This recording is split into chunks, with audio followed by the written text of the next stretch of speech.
একই গ্রেগরিয়ান বছরে দুইবার পবিত্র রমজান, এমন ঘটনা অত্যন্ত বিরল এবং ইতিহাসে তা মাত্র কয়েকবারই ঘটেছে।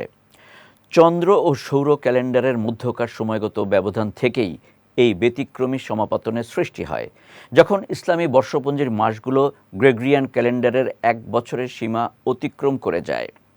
এরই ধারাবাহিকতায় মুসলিম বিশ্ব আবারও এক অনন্য ক্যালেন্ডার সামঞ্জস্যের মুখোমুখি হতে যাচ্ছে, যা ধর্মীয় গুরুত্বের পাশাপাশি জ্যোতির্বৈজ্ঞানিক দিক থেকেও বিশেষ তাৎপর্যপূর্ণ।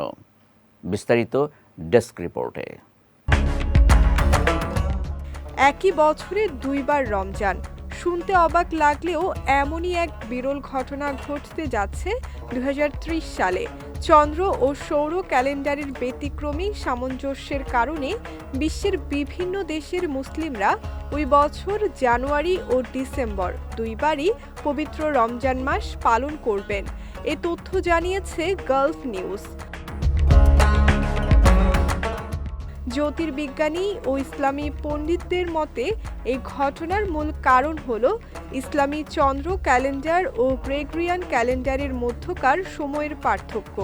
ইসলামী ক্যালেন্ডার চাঁদের আবর্তন চক্রের ওপর নির্ভরশীল, যেখানে একটি চন্দ্র বছর হয় প্রায় 354 দিনের। অন্যদিকে গ্রেগরিয়ান ক্যালেন্ডার সূর্যকে কেন্দ্র করে পৃথিবীর আবর্তনের উপর ভিত্তি করে গঠিত এবং এতে একটি বছর হয় 365 দিনের। এই ব্যবধানের কারণে ইসলামী মাসগুলো প্রতি বছর গ্রেগরিয়ান ক্যালেন্ডারের তুলনায় প্রায় 11 দিন করে এগিয়ে আসে। ইসলামী বর্ষপঞ্জির হিসাবে 1451 হিজরির রমজান মাস শুরু হবে 2030 সালের 5 জানুয়ারি। পরবর্তী হিজরি বর্ষ 1452 সালের রমজান শুরু হবে 26 ডিসেম্বর। ফলে একই গ্রেগরিয়ান বছরের মধ্যেই রমজান মাস দুবার পড়বে এবং ডিসেম্বরের রমজানের প্রথম 6 দিন 2030 সালেই পালিত হবে।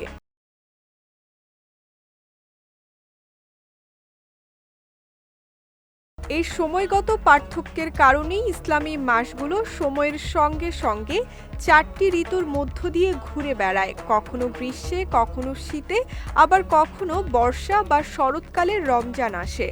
ইতিহাসে এর আগে একই গ্রেগরিয়ান বছরে দুইবার রমজান মাস পড়েছিল 1997 সালে। 2030 সালের পর আবার এমন ঘটনা ঘটবে 2063 সালে। সঙ্গীতা শাহ, বিজয় টিভি, নিউজ ডেস্ক।